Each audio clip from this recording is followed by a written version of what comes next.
Hello all, thank you for joining us in this webinar. I'm Kishan Joshi, the chair of PEL's San Francisco Bay Area chapter, and it gives me immense pleasure to continue bringing more power to 2022 with this webinar. Here's a little bit of history about our chapter. We were the recipients of the 2017 Santa Clara Valley Outstanding Chapter Award, the 2017 Region 6 Outstanding Chapter Award, and the 2017 PEL's Best Chapter Award. Today's talk is on Powering the EV Revolution by Dr. Maurizio di Paolo Emilio, Editor-in-Chief of Power Electronic News. I would like to thank our IEEE co-sponsors, the Boise section chapter, the Coastal Los Angeles section chapter, the Santa Clara Valley PES chapter, the PEL's Utah State University chapter, University of California, Berkeley student chapter for their support in conducting this webinar and bringing forward this webinar to all our participants. There is a lot of work that goes on in the background in organizing events and bringing initiatives to our membership. And I would like to thank the support from the excellent team of officers and volunteers from the PEL's SF Bay Area chapter. None of this would have been possible without their support.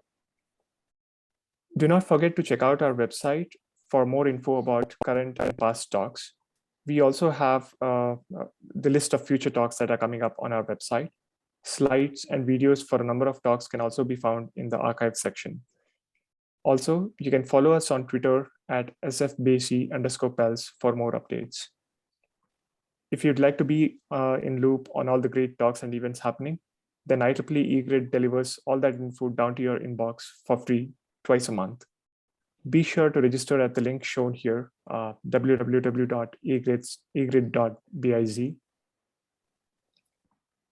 Thank you for being here.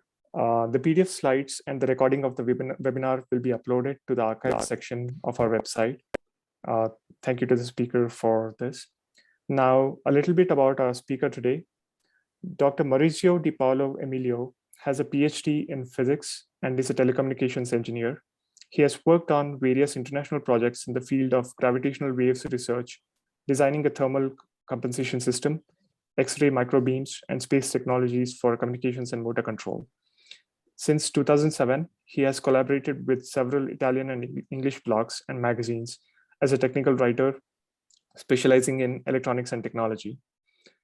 From 2015 to 2018, he was the editor-in-chief of Firmware and Electronica Open Source. Maurizio also enjoys writing and telling stories about power electronics, wide bandgap semiconductors, automotive IoT, digital energy, and quantum. He is currently the editor-in-chief of Power Electronics News and WE Web, the European correspondent of WE Times. He is the host of PowerUP, a podcast about power electronics, and has contributed to a number of technical and scientific articles, as well as several Springer books about energy harvesting and data acquisition and control systems. Without further ado, I would like to hand over the control to Dr. Maurizio, and thank you for such an exciting talk coming ahead. Thanks a lot, Kishan. Thanks a lot, Kishan, for the introduction. Let me share my slides. So, good morning, good afternoon, good evening, everyone, depending on where you are in the world. So, I am Maurizio, editor-in-chief of Power Electronics News, and today I will give you an introduction, about electric vehicle, powering the electric vehicle revolution. So, which are the topics of today? So, I will start with the energy trends, and the market situation about electric vehicles. I will give you an overview about why we are going toward electric vehicle. Then we will focus on the powertrain, wide bandgap semiconductors, gallium nitride, GaN, and silicon carbide, SiC. Just an overview. Then we'll go in details about battery technology and the next challenges. And I will conclude with some points, and with some references. So during the slide, you will see links just to go in details.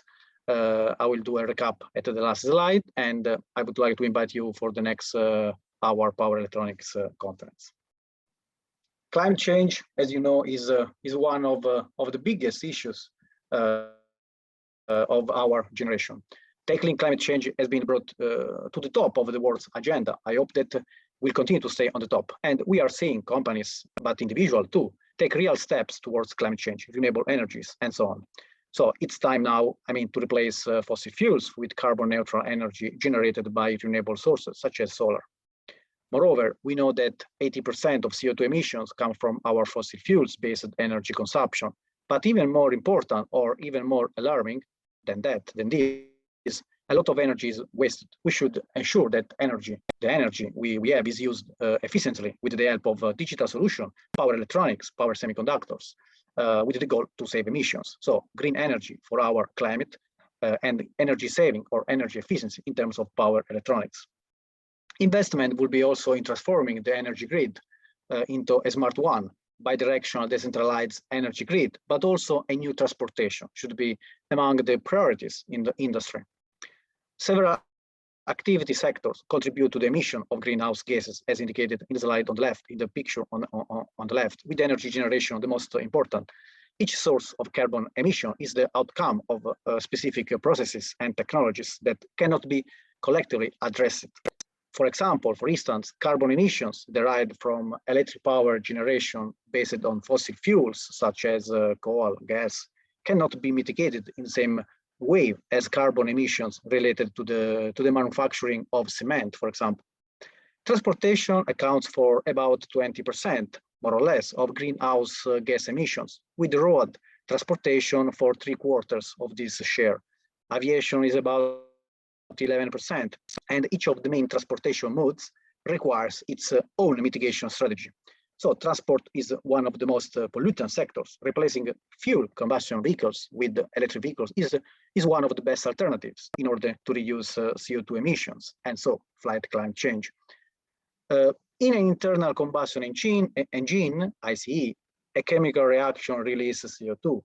No such emission occurs when an electric vehicle is running. But I guess maybe the question could be, what about the entire process? So the processes used to produce and power electric vehicles involve several CO2 emitting steps, but as I will conclude at the end, this involves several considerations about, in particular, the battery. But electric vehicles are a greener option to today's endothermic engines that, which we know will be phased out over the next few years. To increase sustainability, electrification of mobility is inevitable in both private and public transport, public and transport segment. In both. Currently, electric vehicles is about 11% of global vehicle production. Is jumping to 60% more or less by 2030. Credit Suisse projects about 6 million new electric vehicles. Half of that should be totally electric, battery electric vehicle. Electric mobility is a crucial driver also for the energy revolution, and it is predicted to boost demand for renewable energy generated power. So it's a key part, vehicle electrification is a key part of the plan to reduce greenhouse gas emission from road transport. Electric power levels in cars with internal combustion engines typically range below 3 kilowatts, more or less. New electric vehicles require power levels 20 times more than conventional vehicles. The increase represents a major challenge for power engineers trying to optimize the power networks. To maximize vehicle electrification, OEMs must increase power levels, reduce powertrain size and weight for sure, in the same time improving thermal management and reusability. So, which is critical, the choice of powertrain and charging. Even with the sufficient availability of electric vehicles, one of the major factors is the lack of charging points. One of the another significant concerns for drivers in particular is range anxiety, but also the cost. So the range anxiety, the fear that electric vehicles won't hold enough charge to reach their destination. So widespread availability of charge points may at least eliminate this problem. Currently, the Netherlands, Europe has, I guess, the highest density of EV charging stations. And I mean, the rest of the world should follow this example with a significant investment in rapid charge points. Technological advance in electric vehicles are going to reduce cost, but above all offer the greater range efficiency demanded by many consumers, because this is the main point. The combination of more power dense batteries, more efficient electric motors, new wide bandgap semiconductor solutions in particular for the entire powertrain are driving the market. For every car on the road to be electric, longer driving range electric vehicle should not only be the norm, but batteries should be more affordable and faster to charge. I mean, as silicon is reaching its theoretical limits, wideband gap has been the subject of attention for power electronics, because we'll see in the next slide, wider band gap, higher breakdown electric field, and higher thermal conductivity. For sure, the advent of new semiconductor technology will improve the overall efficiency of the EV system, electric vehicle system. Legislative level measures affect each and every sector. So we will see a set of new updates that will push electric vehicle forward. Let's have a look in terms of powertrain. So the powertrain system of an electric vehicle involves several solutions. So from the onboard charger through the battery and its management system. As the name says, I mean, the powertrain provides power to the vehicle. It indicates the set of components that generates the power required to move the vehicle. So in this case, to move the motor, electric motor. And ICE, internal combustion engine, has hundreds of moving parts. Main components of its powertrain are engine, transmission, and drive shaft. Power is generated by the engine and transmitted to the drive shaft. An EV powertrain has 60% more or less fewer components, the powertrain of the ICE vehicle. The figure here, the picture shows a block diagram illustrating, I mean, the basic operation of the electric vehicle. We can see the blocks related to the main functionalities, such as the onboard charger, high power DC-DC converter, inverter. So today's battery drives the overall cost, and this is mainly determined by the cost per cell and its mechanical protection casing. Over the course, I will try to go in details about the battery technologies. The size of a battery is a compromise between autonomy and cost. So more cells mean more autonomy, but at the same time mean also more cost. So we need a compromise. Hybrid and EV powertrains see the battery, DC-DC converters, onboard charger, and traction inverter housed in separate enclosures. Advance in analog and embedded computing technologies allow designers to combine this system using a single domain controller and power stage. This, for sure, helps designers increase efficiency, reliability, while reducing cost, and in particular, meet functional safety standards. Apart from the core parts, there are multiple hardware and software components in an EV powertrain. ECU, so is software programs integrated with the powertrain components to help data exchange and processing. A battery management system, BMS, that monitors the state of the battery and it is responsible for taking necessary measures in case of a malfunction. So we'll talk later about battery management systems. So let's have an overview, not in details, about electric motor that is a part of the whole powertrain. So the rapidly growing electric vehicle market puts a huge demand on electric motors across several global regions, but different vehicle categories. So within this market, analysts are seeing trends about motor technology, topology, power and torque density, but also thermal management. Mainly, there are two types of motors, so DC and AC. Some leading electric car manufacturers are using both.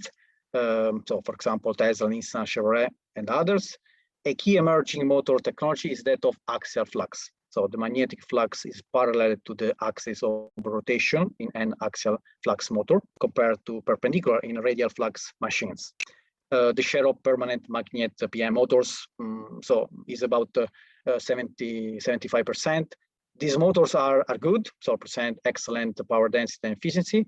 However, rare earth have concerns about mining and waste, in addition to a supply chain confined to China. So anyway, there are a lot of combination that resulted in several OEMs designing motors without rare earths, such as Renault rotor design in a particular car, and Audi's induction motor in the e-tron in particular. So let's see an example of powertrain. So in particular, I did an interview in particular with the System Plus Consulting and Iole, that where we analyzed the internal part of an electric car. Okay, so in this case is Volkswagen ID.3. So the Volkswagen ID.3 introduced in 2019.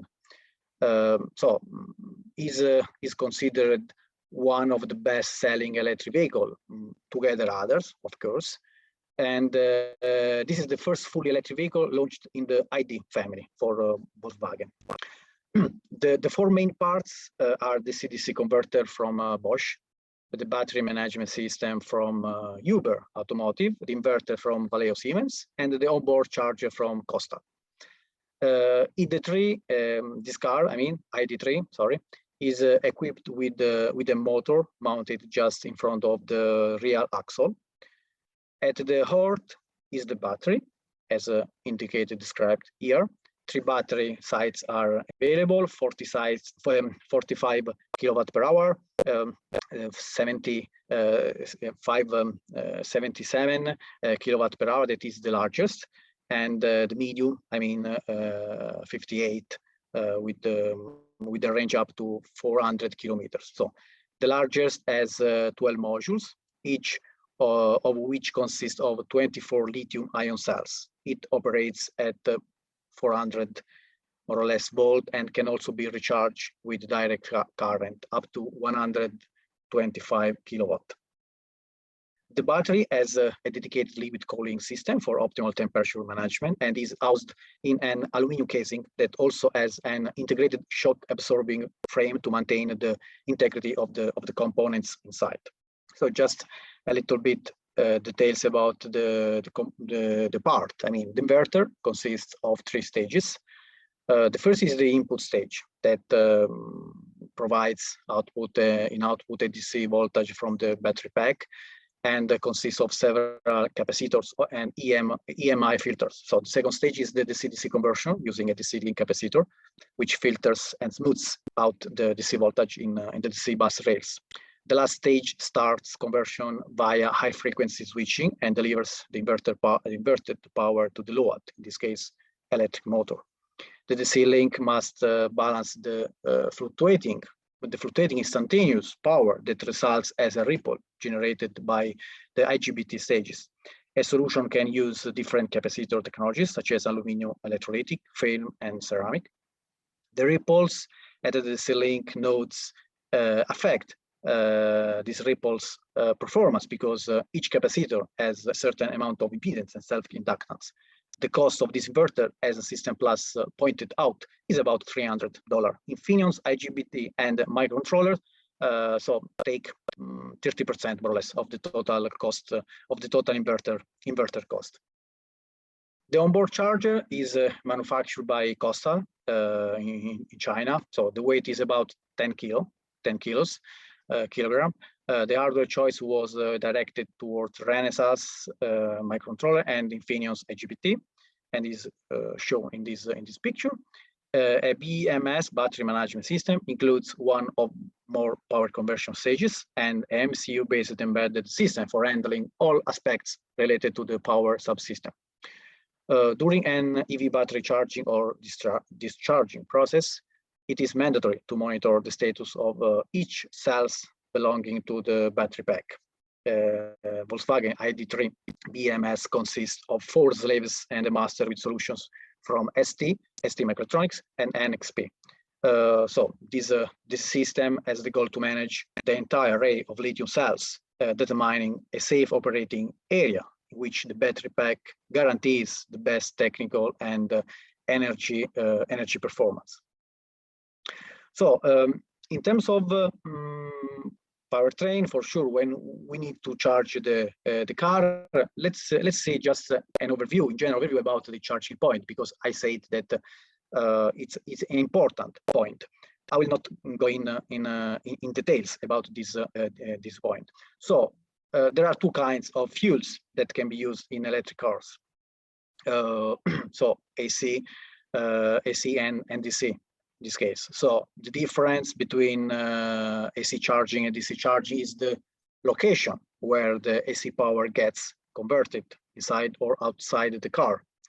Most charging stations now that you can find today use AC charging. The usual charging speed is about 20 kilowatt, depending on the car that you have, as well as the power available on the charging infrastructure. It's ideal for charging, your car at the home or work, because you will need more time to load. DC charging, on the other hand, instead is more common near highways or a public charging station where you don't have much time to charge. So it's but DC charging is making its way also into home charging, offering new possibility for customers, since it allows not only fast charging but also bidirectional charging. Typically, a high-power DC charger converts an incoming 3-phase AC power into the DC voltage required by the vehicle's battery. A data transmission channel is required to exchange information about the vehicle and the battery's state of charge. And at the end, finally, vehicle information and owner data are communicated through a secure data channel for the billing, of course, billing purposes. At one key point that I mentioned is wide bandgap semiconductor. So traditionally, most semiconductors, like those in electric vehicles, also in Volkswagen car, in this case, are made by silicon. While this material has plenty of benefits, its limit has become increasingly clear as the semiconductor use rises. Imperfect semiconductors translate into underperforming electric vehicles and hybrids, limiting their viability as a replacement for traditional vehicles. Wide bandgap solutions can provide various advantages over conventional silicon alternatives, and as such, can improve electric vehicles and hybrids. Bandgap refers to the minimum amount of energy required for an electron to move from the valence to the conduction band. The wider the band gap, the more power it takes for electrons to act as the conductors. Wide bandgap materials like gallium nitride and silicon carbide have a band gap of around 3.2, 3.3 electron volts, compared to silicon about 1.1. A wider band gap implies a greater electric breakdown field, but also the chance of operating at higher temperature, voltages, and frequencies. Thinner semiconductor materials can operate at the same voltage. This improves their efficiency as a power supply. The larger band gap and critical electric field allow for high voltage devices with thinner layers, resulting in lower resistance and conduction losses, but low leakage and robust high temperature operation. So moreover, in addition, the thinner layers and low specific on resistance allow for smaller form factors that reduce capacitance, enabling high frequency operation and smaller passive components. And the large thermal conductivity allows for high power operation with simplified thermal management. The main application for silicon carbide is the automotive sector. In data center, heat management is a big issue. So any technology that provides more efficiency, like GaN, will go a long way towards improving this application, for example. But GaN can be applied also in electric vehicle, as we will see in a bit. Today's power electronics engineers have a number of choices. I mean, they can use silicon carbide, or GaN in their applications. The question maybe would be, how do you select what type of technology to use in your application? And the answer is that you have to take into consideration the voltage, your voltage requirements, the current levels, frequency requirements, efficiency, the efficiency needed in your application, temperature requirement, and so on. But the most important one, maybe the cost. Silicon is extremely competitive from, 15 to 600 volt. GaN is very competitive from 100 to 600 volt, 650 volt. Silicon carbide is extremely competitive at high voltages, like 1200, 1700, and 3.3 kilovolt devices have been demonstrated and are close to being released as product by several vendors, along with the 6.5 and 10.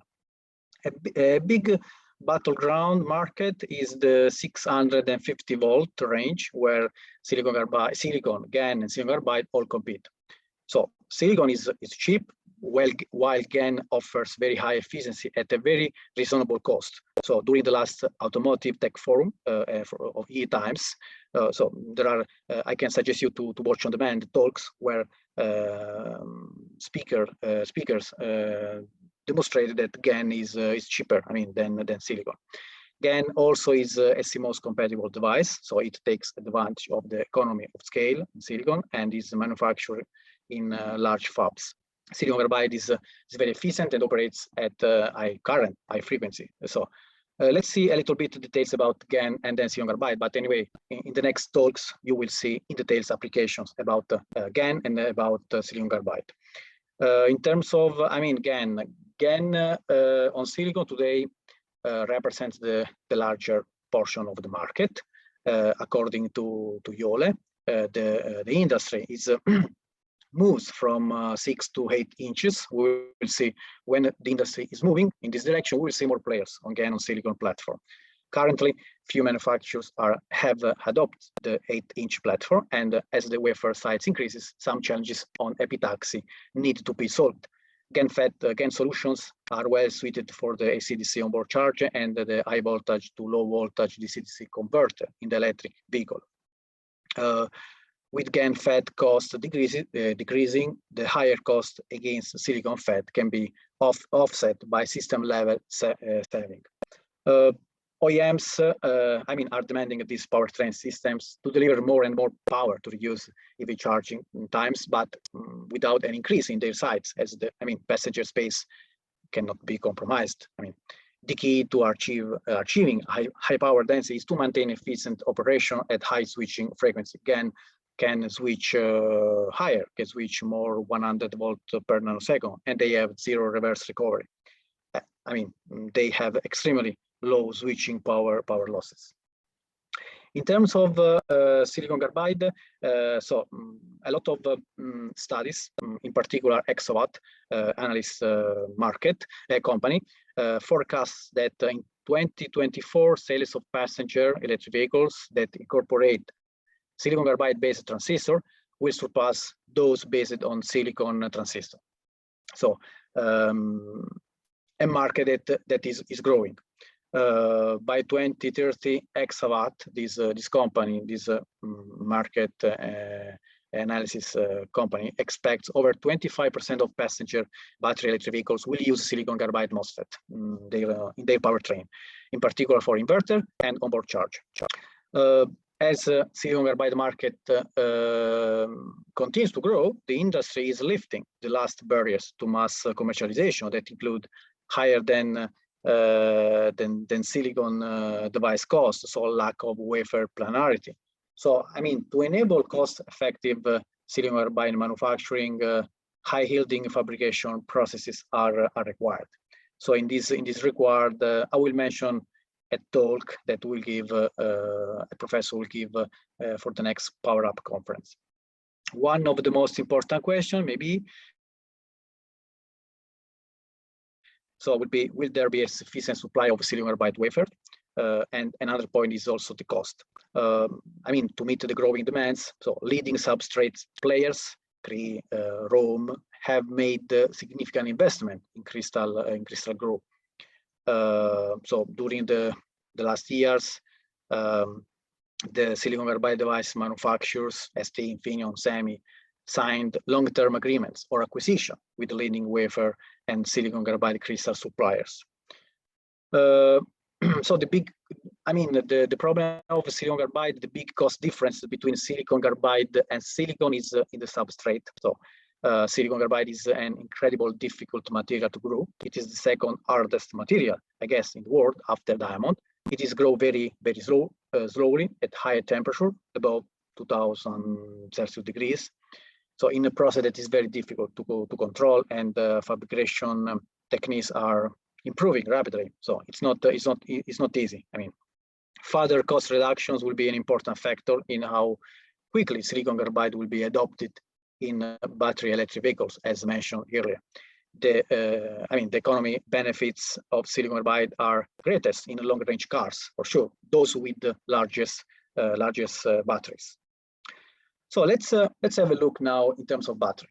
Okay, just to complete our path in terms of powertrain. So batteries are important. Batteries are essential for hybrid electric vehicle, plug-in hybrid electric vehicle, and all electric vehicles. I mean, lithium-ion batteries are currently used because of their good performance, cost in particular, and low self-discharge. Most components of lithium-ion batteries can be recycled, but the cost of material recovery remains a challenge for the industry. Ultracapacitor can provide the vehicle additional power during acceleration and help recovery braking energy. Some companies are pioneering novel materials for components, component cooling, and battery chemistry, with the goal of achieving the best efficiency at the lowest working temperatures. Research, as indicated on the right, research by the Department of Energy Vehicle Technologies Office estimates the cost of an electric vehicle lithium-ion battery pack that declined to 80% more or less between 2008 and 2021. So the decline in cost is a combination of several parameters of improvements in battery technologies and chemistry and an increase in manufacturing volume. Widespread battery recycling will keep materials from entering the waste stream, both at the end of a battery's useful life and during, in particular, its production. Work job is now underway to develop battery recycling processes that minimize the life cycle impacts of using lithium-ion and other kinds of battery that we'll see in the next slide. So investments also by Swedish Energy Agency, but not only. And this is just an example. An example of other technology for battery is solid state. So when eventually commercialized, solid state batteries based on Yole research will have a massive impact on the EV market because they will store more energy, charge faster, be safer than standard lithium-ion batteries. Solid-state batteries use thin layers of solid electrolytes, which carry lithium ions between electrodes. Lithium-ion batteries use liquid electrolytes and have separators to keep the positive electrode from coming in contact with the negative electrode. They are likely to be safer and more stable than the liquid lithium-ion batteries, which the electrolyte is volatile and flammable at high temperatures. This makes electric vehicles that use lithium-ion batteries more vulnerable to fires and chemical leaks. In a lithium-ion battery, the lithium atoms move through a liquid electrolyte that touches both electrodes. This liquid electrolyte is optimized for moving lithium ions across the battery and in and out of the cathode and anode. The lithium ions move more easily when the battery is hotter. The main problem with switching to a solid electrolyte is that solids offer a lot more resistance than liquids. A key point to remember is that resistance in a solid state battery can be reduced by making the battery very hot. So currently, Japan Toyota Motor Corporation is one of the front runners to mass produce solid-state batteries. Ford and BMW are investing in a startup, Solid Power, just to produce, a solid-state battery. So another solution to improve the technology of battery is by using quantum computer. So it's possible to improve the quality of lithium battery. Yes. So chemical simulation and computation acceleration provided via quantum computers are expected to improve the quality of the next generation lithium-ion batteries. So with the goal to offer greater capacity and durability. Those attributes could make electric vehicles more appealing to consumers. So there is a collaboration, because I did an interview with IonQ and Hyundai Motor that are working for a new method for studying lithium compounds and chemical interactions within battery chemistry. So, future electric vehicles will require advanced battery based on more efficient materials that can replace cobalt to help reduce environmental impact while increasing range. Another opportunity for the battery is battery swapping. So charging electric cars in a few minutes, not hours. This could be possible by battery swapping. I mentioned just a little bit this charging station, DC charging station that has the goal to charge in a few minutes.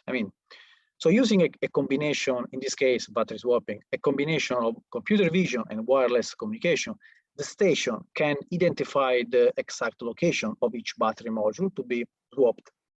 Once the discharged battery module are removed from the car, they are placed on racks so that they can be charged and ready for the next vehicle. So charge by using green energy, because this is the goal. So the station in this case is based on, is a fully autonomous swapping station, okay, that removes depleted battery modules from the car and replace with fully charged ones. The batteries are made out of Lego-like modules, okay, that can accommodate any vehicle regardless of size or model. Let's see about now in terms of material. So let's see about two kinds of new other batteries from physics and chemistry point of view. What would be the difference in this case? So the manufacturing of electric vehicle batteries requires large quantities of graphite. So the material that stores energy in the anode when the battery is charged. One manufacturing process that has gained traction and is even seen by some as the breakthrough needed to produce electric vehicles that meet market demand for high performance is increasing the amount of silicon in electric vehicle batteries. On the right, you can see a process that tried to simplify the process of using silicon technology. So this supercharges commercial graphite by fusing large number of very small silicon nanowires. With hundreds of thousands of wires on each graphite particle, the amount of energy stored in the anode and the speed of charging are increased. So this technology leverages the existing electric vehicle supply chains while enabling customers to design their own roadmap to improve electric vehicle batteries faster. According to the company that I'm mentioning here, 1D Battery Sciences, the cost of this technology, its patent, Synanode technology, remain low thanks to the use of materials already common in the renewable energy industry, particularly the production of solar panels. Another company, instead, Avionics on the left, has followed a different approach to other companies, focusing on physics instead of on chemistry. So the new battery architecture achieves significant performance improvement across a variety of dimensions without requiring any change in battery chemistry. So by taking the existing 2D layered structure of electrodes and replacing it with an integrated 3D structure, the company has developed a technology able to improve battery performance in a good way, reducing cost and charging time while increasing the battery's power density and energy. So this patent is based on 3D metal fabrication method that minimize internal resistance and improve mechanical longevity, thermal stability, and other features. In terms of battery, we should mention also the battery management system that I mentioned earlier a little bit. So just a little bit of more information. So electric cars continue to evolve, and so does the battery management system. The adoption of batteries in electric vehicles has directed the electronic design towards a new generation of electric charge monitoring devices. In addition to calculating the accumulation of electric charge as a performance parameter, monitoring ensures long battery life and avoids situations that could, damage the cells and the electric vehicle itself. So the goal of the system would be to manage the entire array of lithium cells, single cells or entire battery packs, determining a safe operating area, for example, a safe area within which the battery pack guarantees the best technical and energy performance. So in practice, it is an electronic system for the complete control of the diagnostic and safety function. The addition of wireless makes it very attractive, but requires a lot of care. Wireless battery management system as the goal, so can eliminate traditional wired connection, saving wiring and volume in the battery pack, as well as improving design flexibility and simplifying production without compromise the battery. A well-developed battery management system has battery safety systems that prevent short circuits, ground faults, and thermal runaway. So a BMS security system provides safe data transfer and defends, the battery, your battery in your car from not good usage. Every battery type has suggested current and voltage limits for charging and discharging. Exceeding these parameters can lead to oxidation and a short circuit that can damage the battery and shorten its lifetime. So in the worst case, it might be an explosion, fire, and electric short. So in conclusion, I can put on the table few points that I can summary. So long range. So the market is going ahead. We will see a lot of electric vehicles. We need to solve problems about long range, efficiency. So new power semiconductors, gallium nitride, silicon carbide, battery. We need to solve the problem about recycling battery with the help of also computation systems. Okay, cost for sure, but in the same time, maybe the most important one is the grid, the infrastructure, because we need to charge the vehicle in a green way, and we need an electrical grid should be smart, intelligent, and to have a lot of charging points, fast charging in particular. As I said earlier, an internal combustion engine, a chemical reaction releases CO2. No such emission we have in a V, but the processes used to produce and power electric vehicle involve several CO2 emitting steps. So the main distinctions between the two types of vehicles are the battery and the charging technology. So electric current versus gas, diesel, petrol. Whereas a traditional car uses an internal combustion engine and the battery pack to start up and provide onboard service, electric vehicles employ electric motors, high voltage, high capacity battery pack, as well as a variety of powertrain technology. To compare the environmental impact of the two types of car, we must measure CO2 emissions, which are a function of energy consumption in each phase of their respective life and operating cycles: raw material acquisition, production, use, recycling, and so on. So, and as I said, the entire electrical grid that is used for the charge is also a factor. So the green transition to electric vehicles needs decarbonization of the entire energy infrastructure. The process for going about this may differ by country and will be determined by a number of factors, the most important of which is the level of renewable energy used in each country. Okay, so this means, I mean, if you are driving in a country where fossil fuels have accounted for more, 50%, for example, so you are releasing CO2. If you are driving in Iceland, for example, where there are 100%, I guess, of renewable energy, you are not releasing CO2, and so on. Okay, so the most important is how can electric vehicles become greener? So the answer for that can involve several features. Before the ending, so this is that's all. So just a recap, few things. So this is main references. So you have the link in the slide where there are a lot of information to go in details. Here, just a recap of the main links, Power Electronic News, where you can find a lot of information, eWeb, eTimes, and so on. Feel free to write me on the social, LinkedIn, but also I can suggest you to listen to the podcast, PowerUP podcast. In particular, I did a podcast with, in terms of GaN technology, with several great speakers, also in terms of silicon carbide, and so on.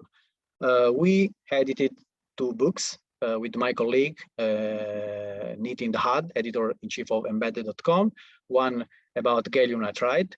The viewpoint of gallium nitride has been written by Alex Liddell, CEO of EPC. For silicon carbide, on the same way, the viewpoint has been written by Victor Veliadis, professor at North Carolina State University and CTO of Power America. Both books so in these books, a lot of great top industry people contributed with great articles. And so just last thing, I mean, maybe the most important one. So I would like to invite you for the next Power Electronics conference, PowerUP, where we have a lot of speakers, a lot of topics, in particular, gallium nitride, silicon carbide, low power also, and high power. So in this link, you can find several speakers and the preliminary agenda. Thanks a lot for your attention. And so I can give the... Thank you, Dr. Maurizio, for a very exciting talk. Up to you, yeah. Yeah, I'm sure the audience will concur that this has been a very illuminating talk. We'll now go to the question and answer part of the webinar. So just to get started, the first question is, from numerous sources on the internet, all companies and governments have been saying for years that electric vehicles are green, but is this really the case? What is the truth? My fear is that electric vehicles can indirectly produce pollution and carbon. Yeah, I mean, I mentioned at the last slide. So okay. In this case, we need to consider the entire process for electric vehicles. So the green transition to electric vehicles needs decarbonization for sure, as I said, of the entire energy infrastructure. The use of sustainable resources to recharge electric vehicles is crucial. CO2 emissions will be much higher if these cars are not powered by green, I mean, solar, for example, etc. So another consideration for reduced environmental impact is the battery. So the convenience of an electric vehicle is directly proportional to its lifetime, which for sure includes the life of the battery pack. So, I mean, the manufacturing cycle of a car, so for sure involves the extraction, processing, fabrication of the various raw materials needed to build the components that will be assembled just to produce the car itself. The steps involved in battery manufacturing so can generate an invisible emissions. I mean, putting greener proposal at the disadvantage. But anyway, batteries are making the most progress in terms of energy density, recharging speed, recycling in particular. Also thanks to the recent and ongoing technological developments. So, I mean, I think that so electric vehicle is the greener option today. While an electric vehicle may pollute more than petrol under certain consideration, for example. So these are temporary or localized situation that will soon become marginal. I mean, sure. We are going towards sustainability. Okay. All right. So the second question is, it appears that fast charging technologies exist that can charge within 10 minutes. What is the main challenge then? The cost of such charges, or does the 10 minutes not buy enough range? And on a related note, does fast charging versus slow charging affect the life of the battery? Yeah, in terms of fast charging, the main points, in my opinion, is to guarantee DC charging, DC charging points, because by using these DC charging points, we can, we can charge in a few minutes. I mean, in terms of power technology, is around silicon carbide that can help in this case, because we high power to reduce the charging time, and in this case also the cost. I mean, so the problem is to use silicon carbide technology that is is expensive for the moment. But as I mentioned, slide 4.3, I don't remember, so electric vehicles are going to use these silicon carbide devices, but we need also to take care about the cost also for the charging station in this case, and the cost in terms of silicon carbide. So it's another story. Okay. So in this case, in terms of cost, silicon carbide, I can suggest you, because this is also connected to the charging stations, because in automotive tech forum e-times, so there is a nice talk about DC charging stations that you can find, and for the cost silicon carbide, I wrote articles based on Peter Gammon input. Peter Gammon is a professor of Warwick University that wrote a nice analysis that I can suggest you to read. Okay, thank you. So the next question is, there are many electrification choices, but most manufacturers are opting for a 48-volt mild hybrid system rather than a full hybrid powertrain. Where does 48-volt technology plug in to the future of mobility? Yeah, 48-volt is the new one in this case. So is the new bus, and has the advantage of not requiring isolation, and is therefore simpler, smaller, more efficient, and lower cost than other architecture. So in this case, the new GaN transistor and integrated circuit have demonstrated the ability to convert 2 and 4 48 volts with high efficiency and smaller sites. So by 2025, one of the every 10 vehicles, so the analysts said 10 vehicles sold worldwide, is projected to be 48-volt mild hybrid. A 48-volt system in mild hybrids help boost fuel efficiency, so delivery. So I don't know how many times, so 4 times the power without increasing engine size, and contribute in the same time to reduce carbon dioxide emissions, so without increasing system cost. Okay. On a related note, is there a standard for the voltages within an electrical vehicle across multiple companies, or can every company choose their own high voltage optimization? So I'm not sure about the answer. So there are a lot of standard in terms of this charging station, but I need to check more. So I cannot give you details. So I can give you details offline. If you can send me this mail, I can answer offline by mail. Sure. Okay. All right. And so do BMSs use artificial intelligence algorithm for better estimating the battery state of charge and for cells balancing? Yeah, so you mean artificial intelligence for BMS, battery management systems? Yes. Yeah, I know that, yes, and an AI algorithm can help to prevent for sure.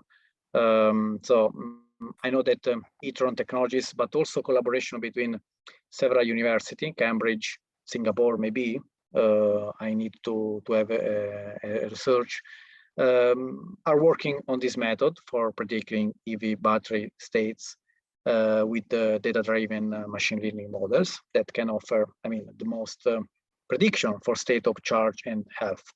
So, I mean, with the reduced cost of this battery, advancement of computational technology, for sure, data-driven machine learning seems to be the most promising approach for advanced battery modeling in the future. Can help for sure. So in other areas of vehicle design, accurate digital simulations have helped to eliminate the need for over-engineering. I mean, so many improvements in durability, usable energy density, and charging speed must come from improved battery management, also thanks to artificial intelligence. All right. Yeah. Thank you. Thank you for answering that, Dr. Maurizio. No there are a few other questions, but I think we are right about the top of the hour. So okay. I would request the attendees, if they have any questions, to follow up with us, and then we can check with Dr. Maurizio and get back to you with the answers. Yeah, I will be happy to answer by email. Right. Thank you so much, Dr. Maurizio, for a very wonderful talk. It has been very exciting and illuminating for us. And thank you for taking the time to answer the questions from the attendees. Thanks a lot for having me. Thank you. Yeah. And I would also like to thank all the attendees for their time and hope you had a wonderful time here. Thank you, and looking forward to seeing you in our next webinar. Thank you. Have a good day. Good night. Thank you. Bye, everyone. Thanks.